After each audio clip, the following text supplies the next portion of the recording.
अस्सलाम वालेकुम students. M Hussain Urdu classes में मैं मनव्वर हुसैन आप लोगों का इस्तकबाल करता हूँ, खैर मकदम करता हूँ।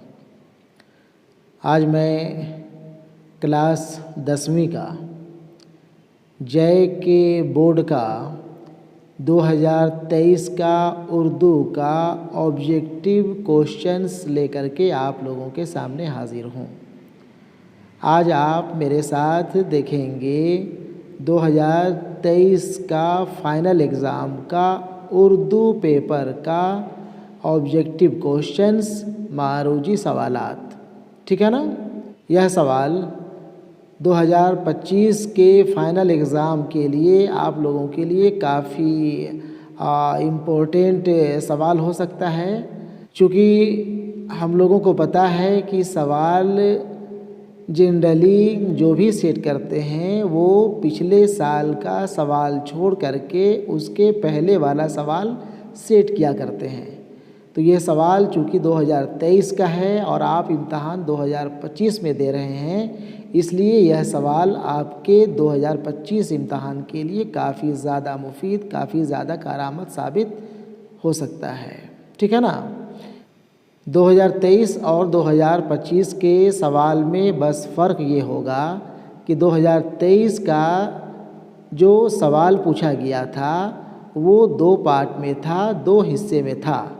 यहाँ पे क्वेश्चन बुकलेट ए का मतलब हो गया, बुकलेट ए में ऑब्जेक्टिव क्वेश्चंस हैं और बुकलेट बी जो 2023 में स्टूडेंट्स को मिले थे उसमें सब्जेक्टिव क्वेश्चंस थे। ठीक है ना। और 2023 के इम्तहान में स्टूडेंट्स को ऑब्जेक्टिव क्वेश्चंस के आंसर OMR शीट में करने थे, जबकि आप 2025 वाले स्टूडेंट्स ऑब्जेक्टिव क्वेश्चन का आंसर, जो क्वेश्चन आपको मिलेगा वो क्वेश्चन आपका क्वेश्चन विथ आंसर शीट वाला होगा। और क्वेश्चन विथ आंसर शीट किस तरह का होता है वो मैं पिछले वीडियोस में अपलोड करके आप लोगों को बतलाया। 2024 का क्वेश्चन आप लोगों को दिखलाया कि 2025 का भी सवाल 24 पैटर्न का ही होगा। 2024 में जिस तरह के सवालात पूछे गए थे उसी तरह के सवालात 2025 में भी देखने को मिलेंगे। 2024 का जो एग्ज़ाम पैटर्न था वही पैटर्न 2025 का भी होगा। तो यहाँ पे 2023 वाले स्टूडेंट्स ऑब्जेक्टिव क्वेश्चन का आंसर OMR शीट में कलर करके किए थे, जबकि आप 2025 वाले स्टूडेंट्स ऑब्जेक्टिव क्वेश्चन का भी आंसर लिख के करेंगे। ठीक है ना। जैसे ऑब्जेक्टिव सवाल नंबर 1 आप यहाँ पे देखें। सवाल नंबर 1 है, गिल्ली डंडा किस अफसाना निगार का अफसाना है। ठीक है ना। सही जवाब यहाँ पे हो जाएगा ऑप्शन नंबर 3 प्रेमचंद। 2023 वाले स्टूडेंट्स ऑप्शन नंबर 3 में OMR शीट में कलर करते। ठीक है ना। जबकि आपको यहाँ पे नीचे खाली जगह दिया हुआ रहेगा और वहाँ पे आपको सवाल नंबर 1 लिखेंगे, डैश देंगे और फिर जवाब नंबर जो सही होगा, जैसे यहाँ पे जवाब नंबर 3 सही है तो 3 लिख करके प्रेमचंद लिखना पड़ेगा। ठीक है ना। तो 2023 और 2025 के इम्तहान में फ़र्क वही है। और फ़र्क अगर देखा जाए तो फ़र्क ये है कि यहाँ पे 2023 का जो सवाल है ये 2023 में कुल ऑब्जेक्टिव क्वेश्चंस आपको 40 देखने को मिलेंगे। यहाँ पे ऑब्जेक्टिव क्वेश्चंस कुल 40 हैं, जबकि आपको 2025 के इम्तहान में कुल ऑब्जेक्टिव क्वेश्चंस 30 देखने को मिलेंगे। 30 सवाल 2024 में भी पूछा गया था, इस बार भी ऑब्जेक्टिव क्वेश्चन 30 ही होगा, 30 नंबर का होगा। ठीक है ना। यहाँ हम लोग 40 क्वेश्चंस को देखेंगे। आपको करना तो सिर्फ 30 ही होगा 2025 के फाइनल इम्तहान में, लेकिन यहाँ हम लोग 40 ऑब्जेक्टिव क्वेश्चन को देख लेंगे ताकि आपको ज़्यादा से ज़्यादा इम्तहान की तैयारी हो पाए, आपकी तैयारी बेहतर से बेहतर हो सके। ठीक है। हम लोग बहुत ज़्यादा बात कर लिए, लेकिन ये बातें बतानी भी ज़रूरी थी, इतना बात करना भी ज़रूरी था, ताकि आप 2025 के इम्तहान के लिए तैयार हो जाएं, 2025 के इम्तहान के पैटर्न को समझ पाएँ। ठीक है, चलें। सवाल नंबर 1 हम लोग देख चुके कि गिल्ली डंडा किस अफसाना निगार का अफसाना है। सही जवाब ऑप्शन नंबर 3 प्रेमचंद। आगे देखें सवाल नंबर 2। सवाल नंबर 2 है 2 फरलांग लंबी सड़क किस अफसाना निगार का अफसाना है। सही जवाब हो जाएगा अली अब्बास हुसैनी। सवाल नंबर 3। सवाल नंबर 3 है अफसाना ICS में कहानी का हीरो कौन है। सही जवाब हो जाएगा वहीद, ऑप्शन नंबर 1 वहीद। सवाल नंबर 4 अहमद नदीम कासमी का कौन सा अफसाना आपके निसाब में शामिल है। सही जवाब हो जाएगा ऑप्शन नंबर 2 सुल्तान। ठीक है ना। सवाल नंबर 5। सवाल नंबर 5 है सबक गुदड़ी का लाल के मुसन्निफ कौन है। गुदड़ी का लाल के मुसन्निफ कौन है। सही जवाब ऑप्शन 3 मौलवी अब्दुल हक। सवाल नंबर 6। सवाल नंबर 6 है मजमून जिगर साहब के मुसन्निफ का नया नाम क्या है। यहाँ पे नया नाम क्या है दिया है, लगता है टाइपिंग मिस्टेक है, यहाँ पे सवाल होना चाहिए मजमून जिगर साहब के मुसन्निफ का नाम क्या है। ठीक है ना, नया नहीं होगा। तो सही जवाब हो जाएगा ऑप्शन नंबर 2 मोहम्मद तुफैल। ठीक है। सवाल नंबर 1 से लेकर के 6 तक ये सभी सवालात गुलज़ारे उर्दू से थे। ठीक है ना। अब यहाँ पे देखें सवाल नंबर 7। ये सवाल नंबर 7 हिस्सा कवायद से सवाल है। सवाल है क्लास में किताब पढ़ी गई, यह कौन सा फेल है। यह कौन सा फेल है। तो सही जवाब हो जाएगा ऑप्शन नंबर 4 फेल अमर। ठीक है ना। क्लास में किताब पढ़ी गई, किताब पढ़ने का काम किया गया, और कहाँ किया गया, क्लास में किया गया, इसलिए यह फेल अमर होगा। ठीक है ना। सवाल नंबर 8 वो कलमा जिससे किसी काम का करना या होना मालूम हो उसको क्या कहते हैं। सही जवाब ऑप्शन 1 फेल। ठीक है ना। सवाल नंबर 9। सवाल नंबर 9 है अफसाना भोला में भोला रात के वक्त किसकी तलाश में घर से बाहर निकल गया था। सही जवाब हो जाएगा ऑप्शन नंबर 2 मामा की तलाश में। ठीक है ना। अब यहाँ पे सवाल नंबर 9 से देखते हैं आगे और कहाँ से सवाल दिया है, लेकिन यह सवाल नवाए उर्दू से है। ठीक है ना। सवाल नंबर 10। सवाल नंबर 10 है राजेंद्र सिंह बेदी का मशहूर नावल कौन सा है। सही जवाब ऑप्शन 4 एक चादर मैली सी। यहाँ पे ऑप्शन नंबर 1 में दिया है गरहन, ऑप्शन नंबर 2 दाना व दाम, ऑप्शन नंबर 3 अपने दुख मुझे दे दो। ये तीनों ऑप्शन राजेंद्र सिंह बेदी के मशहूर अफसानों के नाम हैं। ऑप्शन नंबर 4 एक चादर मैली सी उनकी नावलेट है, जिसे हम लोग नावल भी कहते हैं, और यह काफ़ी मशहूर नावल है। ठीक है। सवाल नंबर 11 अफसाना नया कानून का मरकज़ी किरदार कौन है। सही जवाब हो जाएगा ऑप्शन नंबर 1 मंगू कोचवान। मंगू कोचवान अफसाना नया कानून का मरकज़ी किरदार है, अहम किरदार है। सवाल नंबर 10 सआदत हसन मंटू कहाँ पैदा हुए।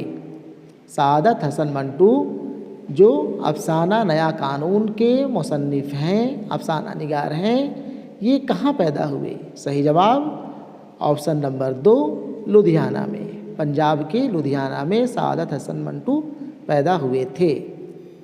सवाल नंबर 13 अफसाना भीख में किस जगह की कहानी बयान की गई है। ठीक है ना। अफसाना जब आप पढ़ेंगे तो मालूम होगा कि अफसाना भीख में ऑप्शन नंबर 3 मोती नगर की कहानी पेश की गई है। मोती नगर जगह की कहानी बयान की गई है। ठीक है। सवाल नंबर 14 अफसाना भीख का मरकज़ी किरदार कौन है। अफसाना भीख का मरकज़ी किरदार, अहम किरदार कौन है। सही जवाब हो जाएगा ऑप्शन नंबर 4 कैलाश। ठीक है ना। हालांकि अफसाना भीख का असल किरदार, मरकज़ी किरदार होना चाहिए रजनी, जो यहाँ पे नहीं दिया हुआ है, इसलिए हम लोग यहाँ पे ऑप्शन नंबर 4 कैलाश में टिक कर सकते हैं। कैलाश ऑप्शन का इंतखाब कर सकते हैं। ठीक है। हालांकि आप याद रखेंगे अफसाना भीख का मरकज़ी किरदार रजनी नाम की एक लड़की है। ठीक है। सवाल नंबर 15, अल्ताफ़ हुसैन हाली की सवानिह की किताब का क्या नाम है? अल्ताफ़ हुसैन हाली के सवानिह की किताब का नाम, सही जवाब हो जाएगा ऑप्शन नंबर 2 हयात जावेद। ठीक है ना। हयात जावेद में अल्ताफ़ हुसैन हाली ने सर सैयद अहमद ख़ान की हालात ज़िंदगी पेश की है। ठीक है। सवाल नंबर 16, भागमती किस ड्रामा का किरदार है? भागमती किस ड्रामा का किरदार है, कैरेक्टर है? सही जवाब होगा ऑप्शन नंबर 3 आजमाइश। ठीक है ना। सवाल नंबर 6 तक हम लोग देखे थे, गुलजार उर्दू से सवाल था। सवाल नंबर 7 और 8 दो सवाल हिस्सा कवायद से थे, और उसके बाद सवाल नंबर 9 से जो भी सवालात यहाँ पे देखने को मिल रहे हैं वो सभी सवालात नवाए उर्दू से हैं। ठीक है ना। और नवाए उर्दू से ही ज़्यादा सवाल पूछा करता है। ठीक है। ठीक है, आगे देखते जाएं। सवाल नंबर 17, आपके निसाब में शामिल सैयद आबिद हुसैन की आप बीती कौन सी है? सही जवाब चोरी और उसका कफ़ारा। ठीक है ना। चोरी और उसका कफ़ारा सैयद आबिद हुसैन की आप बीती है। सवाल नंबर 18, मज़मून चकबस्त लखनवी किस मज़मून निगार का मज़मून है? मज़मून चकबस्त लखनवी किस मज़मून निगार का मज़मून है? सही जवाब ऑप्शन नंबर 2 आल अहमद सुरूर। ठीक है। सवाल नंबर 19, सवाल नंबर 19 है, आल अहमद सुरूर कहाँ के रहने वाले थे? सही जवाब हो जाएगा ऑप्शन नंबर 3 बदायूं। सवाल नंबर 20, ज़मानाए कदीम में इंसानी ज़िंदगी किसके गिर्द घूमती थी? सही जवाब होगा कुदरती वसाइल। ज़मानाए कदीम में इंसानी ज़िंदगी कुदरती वसाइल के गिर्द घूमती थी। सवाल नंबर 21, गज़ल का वो शेर जिसमें शायर अपना तखल्लुस बयान करता है उसको क्या कहते हैं? सही जवाब हो जाएगा ऑप्शन नंबर 2 मक्ता। गज़ल का वो शेर जिसमें शायर अपना तखल्लुस बयान करता है उसे मक्ता का शेर कहते हैं, और यह मक्ता का शेर गज़ल का आखिरी शेर हुआ करता है। ठीक है। सवाल नंबर 22, लाई हयात आए कज़ा ले चली चले, है कज़ा के क्या मानी? है नहीं होगा बल्कि में होगा। में कज़ा के क्या मानी आते हैं? तो कज़ा के मानी होते हैं ऑप्शन नंबर 1 मौत। ठीक है ना। सवाल नंबर 23, शाद अज़ीम आबादी कहाँ पैदा हुए? शाद अज़ीम आबादी, सही जवाब हो जाएगा ऑप्शन नंबर 3 इलाहाबाद में। शाद अज़ीम आबादी इलाहाबाद में पैदा हुए थे।